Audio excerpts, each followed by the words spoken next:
Surely you must have copies here. Not yet. I don't believe this. But one of the other things that that left an impression on me from him was, at that time, it was early high school for me. I'm a little older than Max. And I just kind of had this impression of just, it's all right, dude. Just kind of chill a little.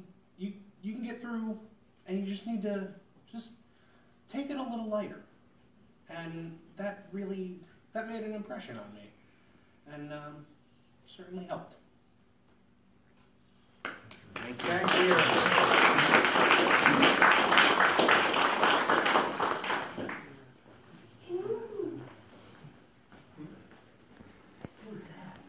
Hi everyone, my name's Adam. I'm another friend of Max's.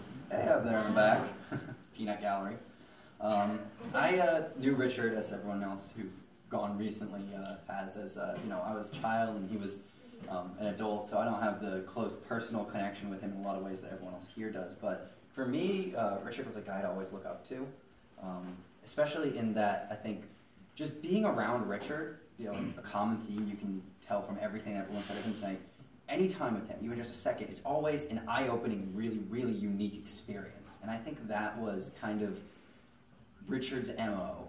He understood that life was about going out and collecting unique experiences, and not just collecting them and not just hoarding them, but also sharing them with others. Opening other people's eyes to new things. And it's guys like Richard are the reason why we have so many great and cool and beautiful and just a little bit weird, but ultimately very, very, very important things in this world, because he's always willing to go out there, take the leap, and he was not afraid to be the first person to try something and have a bad experience, and to tell other people that it's okay to have a bad experience every once in a while, because all the fun ones you will have because of that later on, that'll totally make up for anything that isn't perfect in the short run. So that's what I learned from him, and something I've always tried to live up to in my life.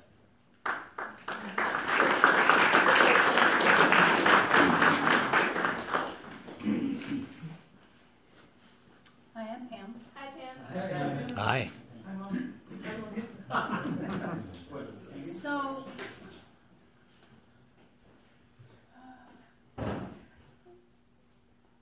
So obviously Richard gave me Max, and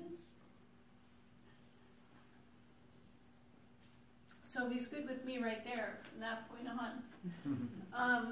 But he also, he gave a lot of people, like we've heard, a great deal of fun, many adventures. I have so many pictures in the family album from the time we were together where Richard is earnestly talking to somebody about something, and they're just sort of standing there, usually eating and nodding, because he just had so much that he wanted to share. And he got to do so much of that.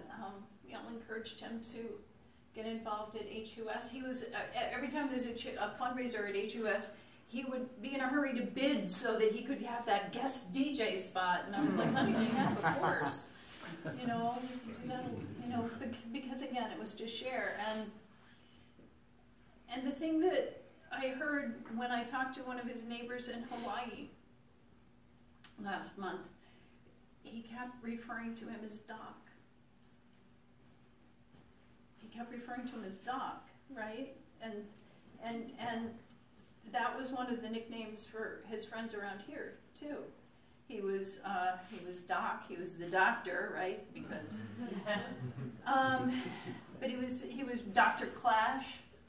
He was Dr. Atlantis. Oh yeah. Oh yeah. And over there in Kauai, one of the happiest places on earth, he was known as Dr. Happy. He was the doctor. And so thanks, Doc.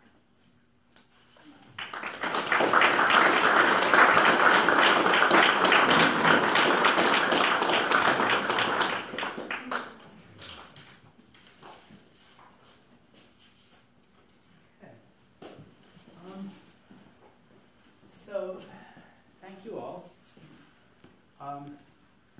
Hi, I'm Max. Hi, Max. Yo. I'm the son. And all of everyone who's spoken and everyone who hasn't, like all of these people here, I have, looking around this room, everywhere I look, I see a memory. I hear a story. I hear things. I hear people around the TV watching a Seinfeld rerun or a ball game or listening to a new CD. I've seen, gosh, it must have been half of this room there at one time or another, just catching a game there. I've heard everyone, all of the music, all of the stories there, and there are so many stories. There are so many things. I should be holding this. I should not be lighting this on fire. There are so many stories and there are so many things that I just I have, but there's one that I want to share. I'm trying to think. There are a couple of things. If I had to boil things down to one story, I could. I'm fishing for what I remember the most and what was the most, and I can't. We all, Dad and the Red Sox and the Dodgers, and whenever one of those teams were on, either the Sox or the Dodgers were playing, like there was nothing in the house. Like you were, the game was on, and you were either watching the game or you were in another room doing something else, but you weren't talking to him during the game. And the same thing with the Yukon sports teams, the basketball. I remember being allowed to stay up way late in 1999 to see the Yukon men win the first time. I remember Dad's love for music, for movies, for film. When I was fairly young, this is a story. When I was fairly young, Dad and I watched Twin Peaks together, which is a show that I love dearly, and I have a lot of fond memories of that. But after watching that, I remember a couple of weeks later we had finished Twin Peaks, and he was out for the day, and I was home, and I was flipping through the movies we had, and he had, and what was on demand and stuff. And I saw a movie by David Lynch, and I was like, oh, well, I like David Lynch. I've never heard of this before, but I like Twin Peaks, and how different can this Eraserhead thing be? Yeah. That was, and I still remember one of the things that I remember was Dad came home from, I think he was like just doing a long grocery trip or something. And he came home and he saw me just kind of staring blankly at the TV. And he was like, what's up, Max? And he looked at like, I don't think the end credits were gone, but like what was the last watched thing was still highlighted. And he was like, oh, okay, let's go get some sushi. That was one of his things. Dad was always a food. He loved food.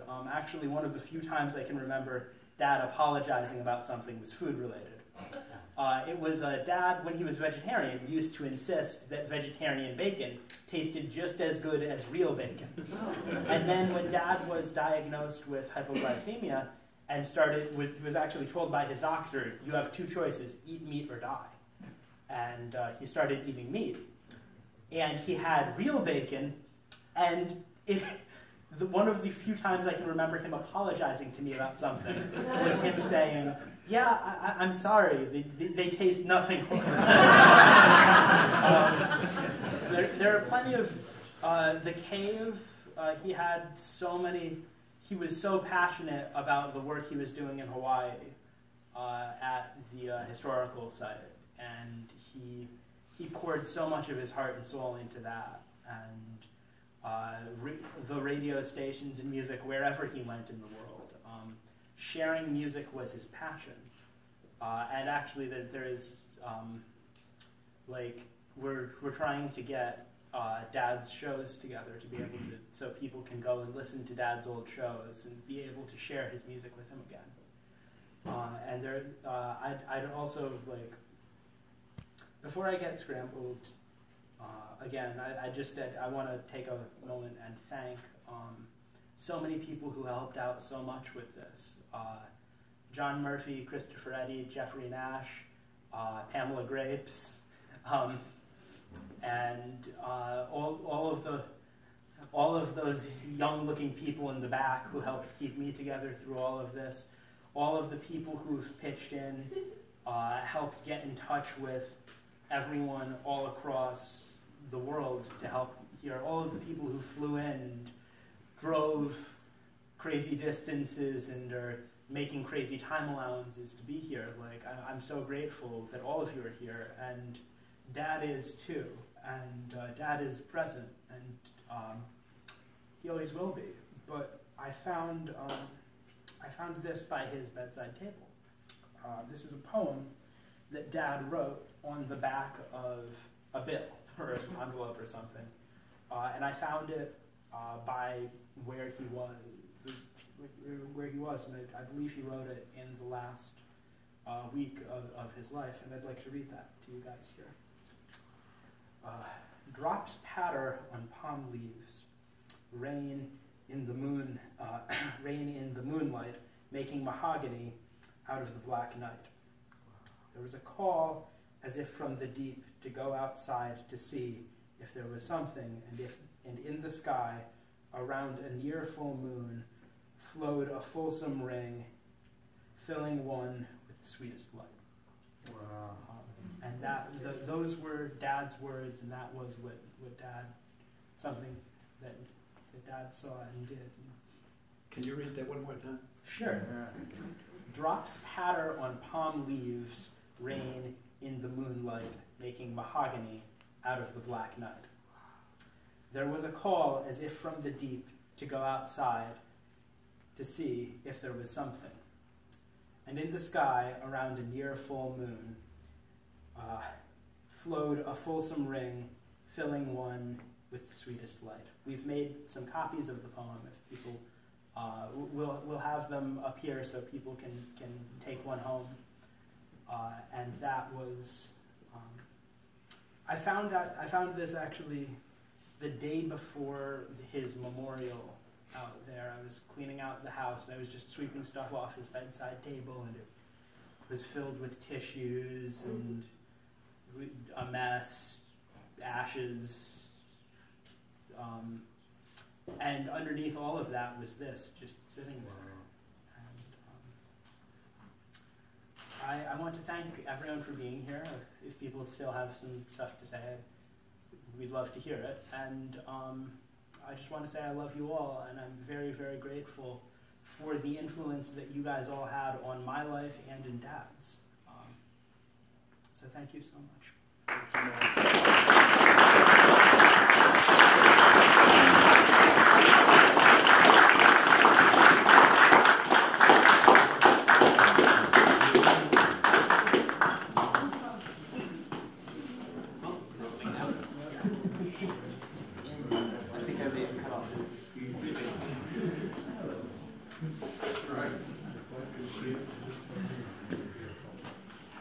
Dr. BB. Hi, Bob. Hi, Bob. As soon as I get untangled here.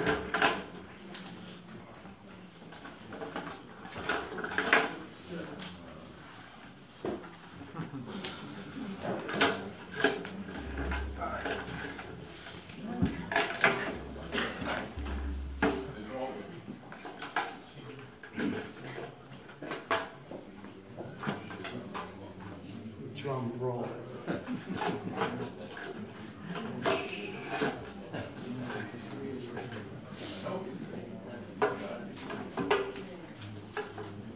Please say Ishe. Ishe. Ishe Oluwa. Ishe Oluwa. Ishe Oluwa Kole. Ishe Oluwa Ole. Ishe Oluwa Kole Bajeo. Ishe. What he said. Test. Ishe Olua Kole Bajeo.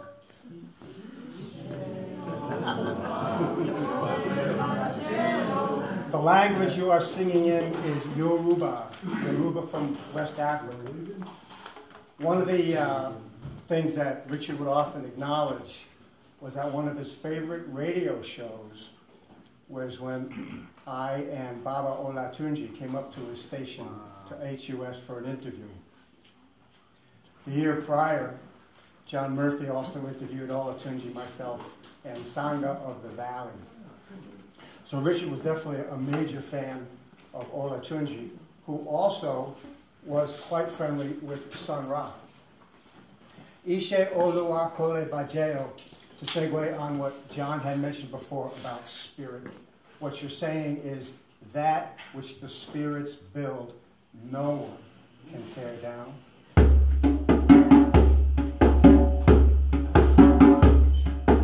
Ishe Olua Kole Bajeo.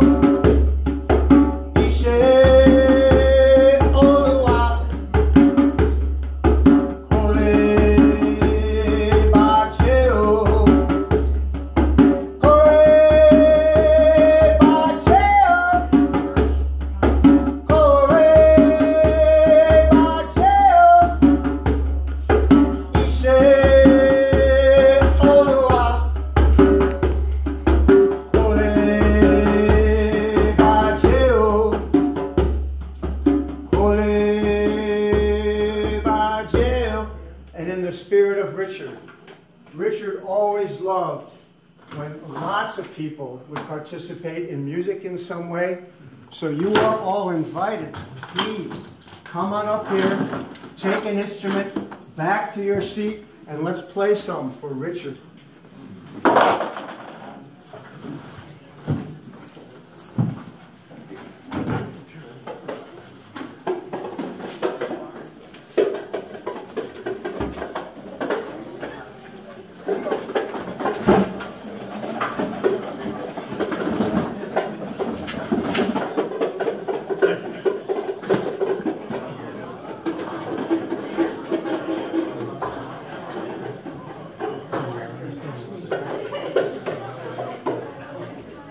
There's some more drums. Come on up.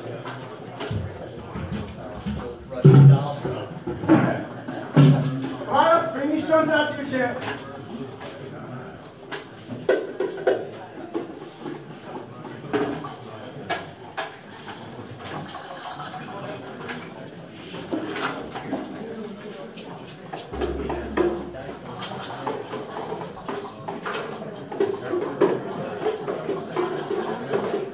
If you can say it, you can live.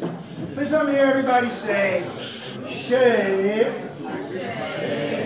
haircut, 2 bits. Shave, haircut, 2 bits. Shave, haircut, 2 bits. Shave, haircut, 2 bits. Shave, haircut, 2 bits. The song that the Drums of Passion always finish with says, all right, Mac, please. Ile re, ile re, ile re, ile